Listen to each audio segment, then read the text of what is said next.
Salut les gars, j'espère que vous allez très bien. Aujourd'hui je vous retrouve pour une vidéo. Je viens de cracher sur l'objectif, je tiens à vous le préciser également. Aujourd'hui je vous retrouve pour une vidéo story time. Je sais que vous kiffez quand je vous raconte ce qui m'arrive, mes story time et machin. J'ai un karma éclaté. Bon, je vais pas non plus me plaindre de ma vie, mais mon karma des fois il se réveille et il est en mode tu en faisais avoir que des merdes à Zoé. Et du coup il y a des jours il m'arrive que des petits trucs super chiants. Alors je vous ai déjà raconté pas mal de trucs sur Insta, où j'ai déjà fait aussi des story time. Donc je suis désolée si certaines histoires que je vais raconter ont déjà été racontées autre part et donc entendues déjà par certaines personnes. J'ai pas non plus une vie qui fait 2000 ans, j'ai que 19 ans, mais il n'est pas non plus arrivé sans de choses. Voilà, j'ai essayé de trouver des petits trucs à vous raconter et si ça vous intéresse, c'est parti. Alors déjà le moment où il m'arrivait le plus de trucs éclatés en un si peu de temps, c'était à Coachella. Voilà, je vais pas vous raconter ça parce qu'il y a une vidéo où je parle de toutes mes galères qui me sont arrivées quand j'étais à Los Angeles. Je suis restée une semaine, il m'est arrivé au moins 8 galères, donc il y en a des plus importantes que d'autres. Donc je mettrai le truc dans le i, mais je parle pas de la chaîne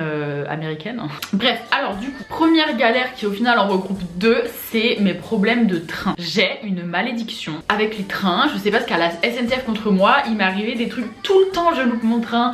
Tout le temps mon train est supprimé, alors pendant les grèves j'en parle même pas. J'arrive à genre 1 minute et les portes elles se ferment devant moi. Mais ça voilà, on va dire c'est la vie. Mais il m'est arrivé 2 fois une chose, Google. Alors bon, première fois je suis montée dans le mauvais train. Voilà, donc en fait je vous explique ce qui s'est passé. J'étais donc comme d'habitude en retard, j'étais à Paris, je revenais à Angers. Et c'est super rare que j'arrive un peu en avance mais pas trop. En fait à la gare, soit j'arrive avec 1 heure d'avance et je me fais chier dans la gare à marcher comme ça, à regarder les magasins qui sont nuls. Soit j'arrive mais vraiment genre 1 minute avant que mon train il parte. Je suis jamais bien en fait, j'ai toujours trop ou pas assez. Et donc là c'était un jour pas assez. Donc j'avais un rendez-vous et tout, j'avais fini mon rendez-vous. Et j'avais pris un Uber qui devait m'amener à la gare et tout. Mon train il était, je sais plus à quelle heure, on va dire il était à 17h30. Le Uber il marquait arrivé à 17h28. Donc j'avais 2 minutes pour courir ma vie. Ou 26, bref. Il arrive, mon train était pas encore parti, on avait genre 3 minutes de battement. Donc j'étais trop contente, je remercie le Uber machin et tout. Je cours, valise machin, je voie pour Angers, voie 2. Je passe mon billet et tout et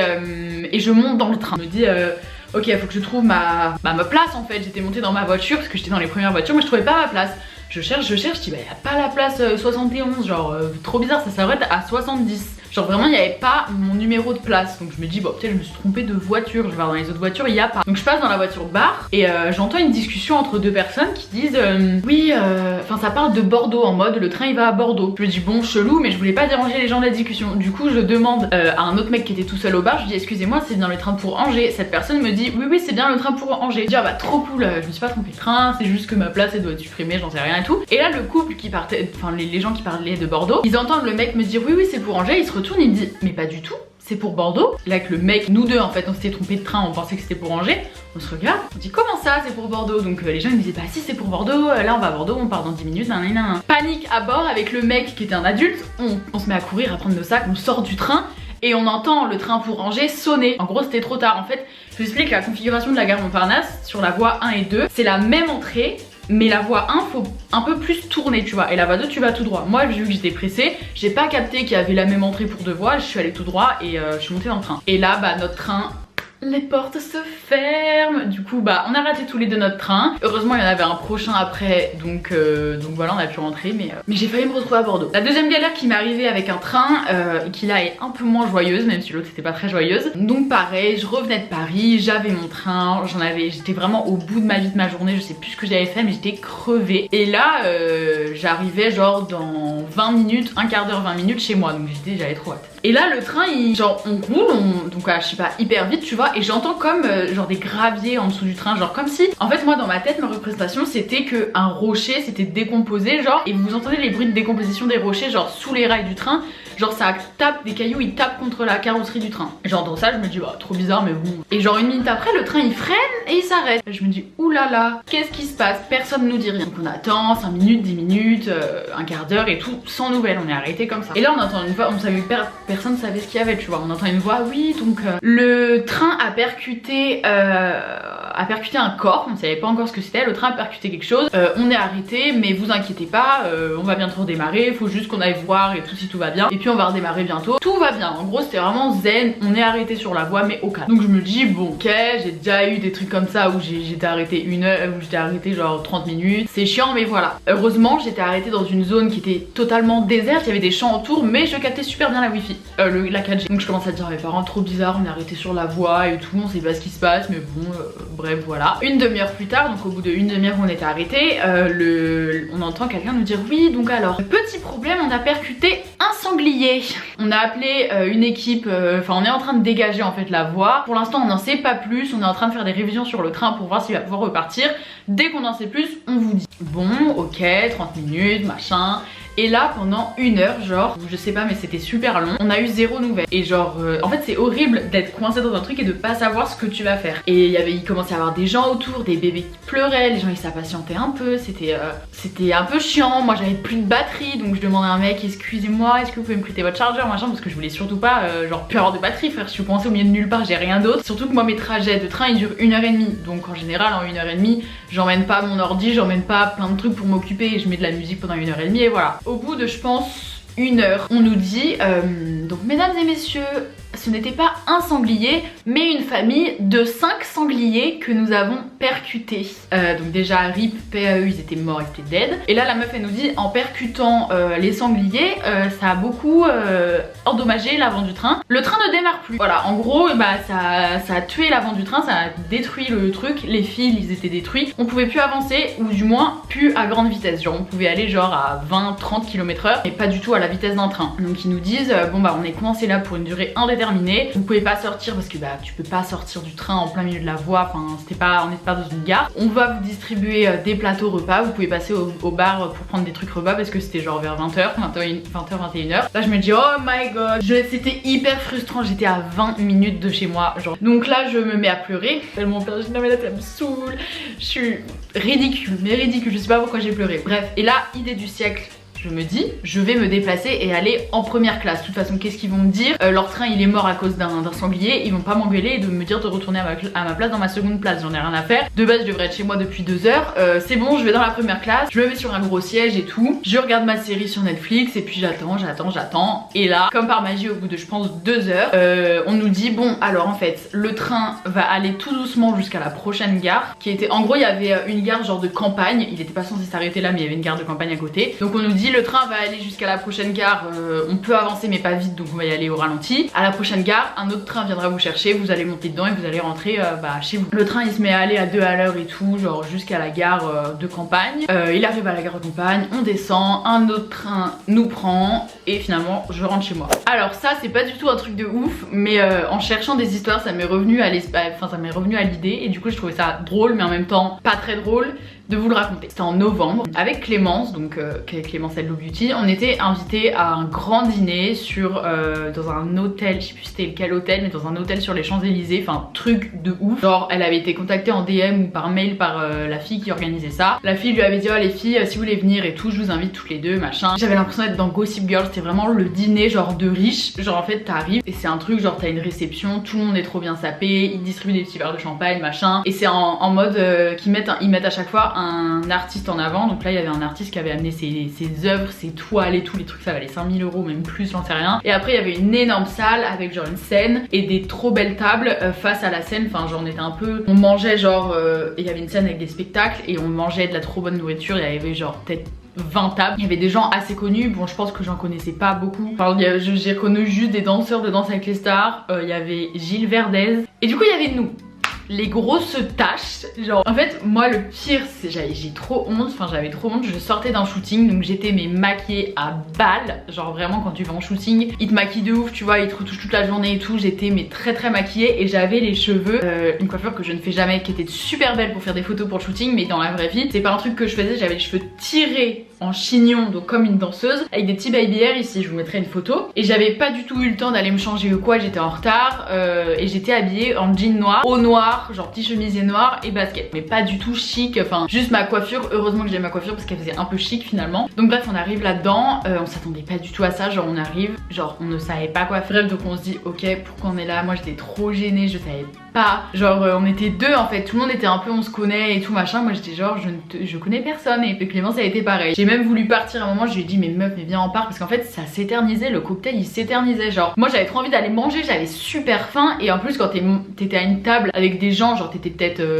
10 à une table, et du coup là c'est plus facile de parler avec les gens autour de toi, parce que là pendant le cocktail on a peut-être parlé à 2 personnes mais c'est tout quoi. Genre je vais pas m'incruster dans les discussions des gens en mode coucou. Et bref, et là ça faisait 2 heures le cocktail il durait, et au final à un moment la meuf qui nous a invités vient nous parler, trop gentille, genre vraiment adorable, elle nous prend à part, on parle et tout, vraiment trop chou. Heureusement qu'elle était là, on a bien parlé avec elle. Du coup après on va au truc de dîner, genre on va sur les tables et tout, on avait des tables avec notre petit prénom, et à notre table il devait y avoir du coup des influenceuses et des gens que je ne connaissais pas du tout, et du coup mais on était un peu dans des trucs de notre monde, tu vois. Les influenceuses ne viennent pas, genre je comprends pas pourquoi, genre on était tous les deux à notre table comme ça, et genre on attendait que du coup bah les gens arrivent en face. Il y en a 2 qui sont arrivés à un moment, je sais plus qui c'était, mais du coup on était 4 sur une table de 10, donc trop bizarre. Du coup ils ont un peu envoyé genre les journalistes, les photographes qui devaient couvrir l'événement à notre table pour faire genre une table pleine, et pour que quand même nous on discute avec des gens quoi. Enfin, on va pas parler à des fleurs quoi. Du coup on a des photographes qui se mettent à côté de nous et tout, qui mangent, sauf que eux ils faisaient des allers-retours entre la salle, enfin la table pour manger vite fait, et ils allaient prendre les personnalités en photo machin et tout. Bref à un moment il y a un mec qui se pose à côté de moi qui me dit oui, donc il nous connaissait pas tu vois, donc je lui dis bah moi je suis sur les réseaux, je suis influenceuse nanana. Bon le mec était en mode ah ouais tu partages ta vie, pas super grand intérêt. Je sais plus si il me demande mon Insta ou si je lui dis le nombre d'abonnés que j'ai,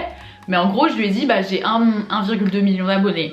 Et là mon frère, le mec n'a pas arrêté de me parler de la soirée. Moi au début je me dis bah cool, enfin au moins ça nous fait un sujet de discussion et tout, et en vrai ça me faisait pas trop chier, genre je me disais bon il a l'air gentil et tout, on parle c'est bien. À un moment il me dit bah viens je vais te prendre en photo là-bas pour te mettre dans le magazine. Il me dit il va faire, je sais plus si c'était dans le magazine, je crois que c'était dans Closer ou un magazine comme ça. Il me prend, donc déjà avec ma coiffure de danseuse on ne me reconnaissait pas, il me prend en photo et là il me dit bon je t'avoue attends il m'a dit quoi, bon je t'avoue qu'au début je te connaissais pas et ça m'intéressait pas tant que ça, mais depuis que tu m'as dit que t'as 1 million d'abonnés bah tu m'intéresses. Il me dit ça pendant qu'il me prend en photo, donc moi je peux pas l'insulter, enfin genre j'étais en mode mais juste où est le tact, genre où est la gêne du mec de dire ça, genre je sais pas à quel moment c'est pas poli de dire au début t'étais rien, mais vu que j'ai vu que t'es super connu, et bah je suis un gros michto en fait, je veux te prendre en photo. Bon bref, il a fait sa photo, il était content, moi je suis rentrée à la table, j'ai dit ça à Clément, ça a été en mode choqué, genre le mec n'a aucun tact. Et puis voilà, alors ça c'est un truc qui m'est arrivé avec une pote à moi. En gros en octobre, j'avais fait un voyage avec une marque, donc avec Stradivarius, pour leur nouvelle collection. Ils nous avaient invités en Islande et on faisait du contenu genre pour, enfin ils nous prenaient en photo avec leurs vêtements, on allait être sur leur site. 5 jours en Islande, incroyable, et c'était en gros sur le thème meilleur ami. Donc moi ils me disent viens avec une de tes meilleures potes. Je pense directement à ma meilleure pote qui est la seule qui ne faisait pas d'études, donc qui était pas en fac ou quoi, parce qu'évidemment c'était pas sur la période scolaire, donc ça tombait super bien. Je lui dis meuf tu fais quoi de telle date à telle date, elle me fait rien, je lui dis ok tu viens avec moi en Islande. Truc de ouf. En fait pour ce voyage en Islande, vu que c'était pour shooter leur collection d'hiver, il fallait avant aller essayer les vêtements pour être sûr qu'ils nous vont, parce qu'ils vont pas non plus emmener full vêtements, ils vont pas emmener tout leur showroom en Islande. Donc du coup on avait un voyage qui était prévu à Barcelone pour aller dans le siège Stradivarius pour essayer les vêtements, pour que la styliste nous crée nos tenues à moi et ma pote. Il y avait des italiennes qui essayaient en même temps, il y avait d'autres filles mais je m'en souviens pas très bien, mais je m'en souviens des italiennes parce que bah je vous raconte après. Et il y avait un représentant de la marque pour chaque langue, donc nous on était moi et ma pote plus la meuf qui s'occupe de Stradivarius France. Donc la journée se passe super bien, on visite le showroom, truc énormissime mais incroyable, et donc on essaye nos tenues, jusqu'ici en soi ça va bien, et ensuite on allait tous manger dans un petit restaurant parce que tout ça c'était le matin, et après on reprenait notre vol pour aller en France. C'était vraiment impact écologique 0 sur 20, enfin genre pourri quoi, genre on a trop fait de la merde, mais genre ils nous ont dit bah vous avez pas le choix, vous devez venir à Barcelone sinon vous pouvez pas avoir de tenue, donc pas partir en Islande.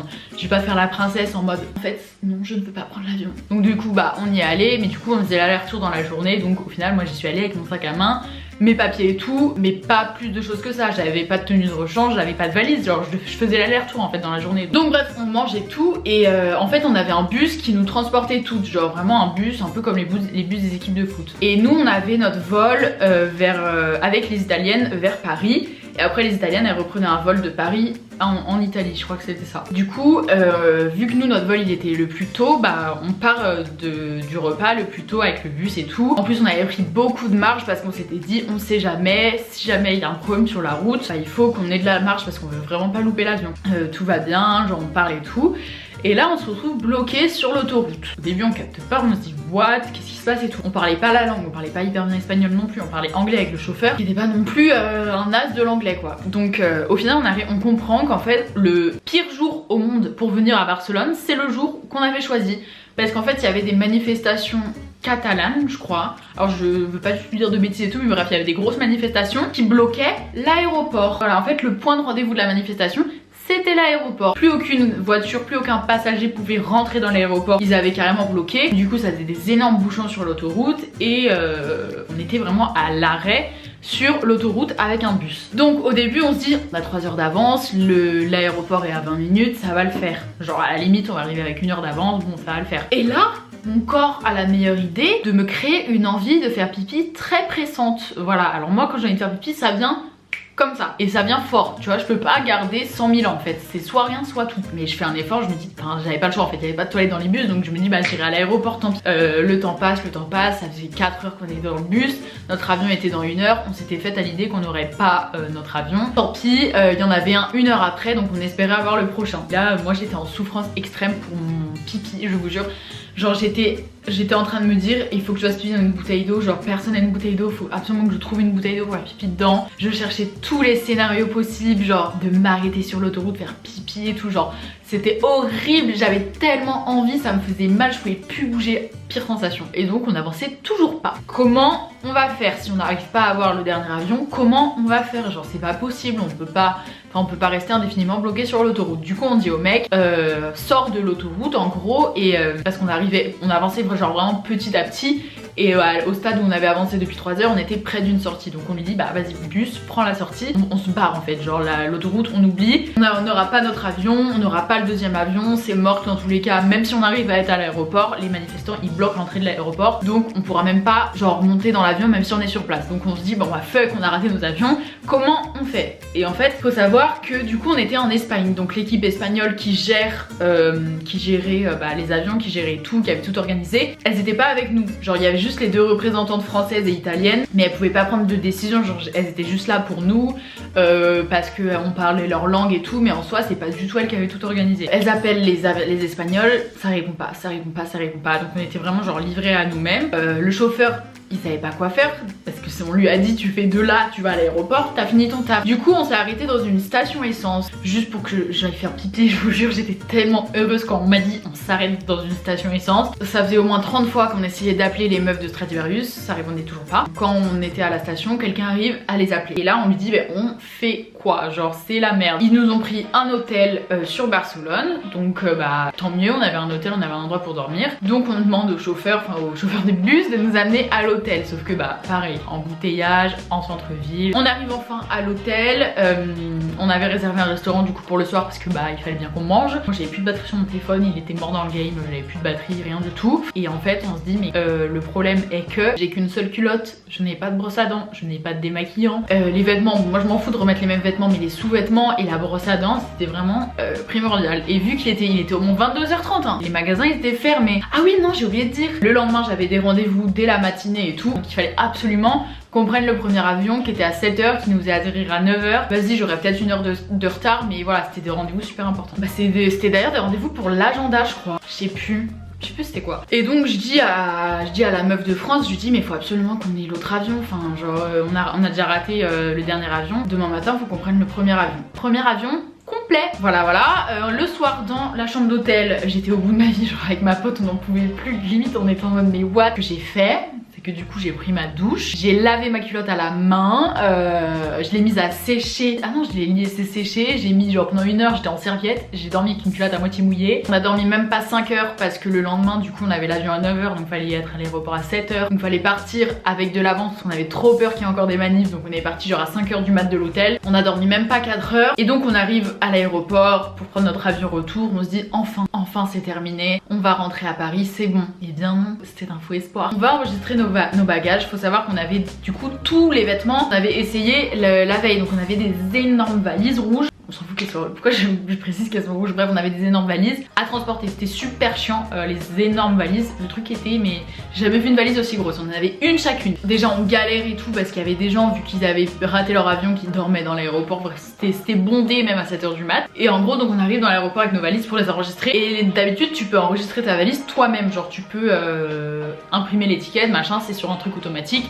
Ça va plus vite et voilà. Sauf que là, toutes les machines pour le faire nous-mêmes étaient en panne. On ne sait pas pourquoi, c'était en panne. Du coup, bah tout le monde était sur les mêmes trucs d'enregistrement qui sont faites par des madames, mais du coup il y avait la queue de ouf. Donc on fait la queue 10 minutes, 20 minutes, 30 minutes, 40 minutes, 1 heure. C'est une blague en fait, genre on n'arrivera jamais. On fait la queue, on fait la queue. Et là en fait on se rend compte que le truc pour enregistrer les bagages ne fonctionne pas. Genre l'appareil dans tout l'aéroport, personne peut enregistrer ses bagages, ça bug, ça marche pas. En fait c'est pas que c'était bloqué, c'était que c'était au ralenti de ouf. Genre il y avait peut-être que 2 trucs qui marchaient. Du coup bah il y avait full monde et au bout d'un moment ils ont dit qui c'est qui va à Paris, parce que l'avion il partait bientôt. On était en mode nous.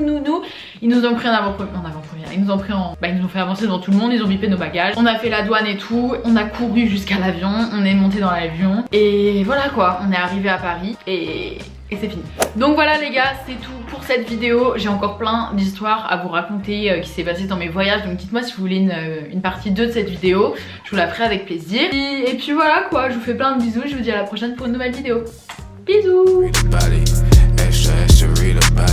Say you wanna beef about it, we gon' come and see about it.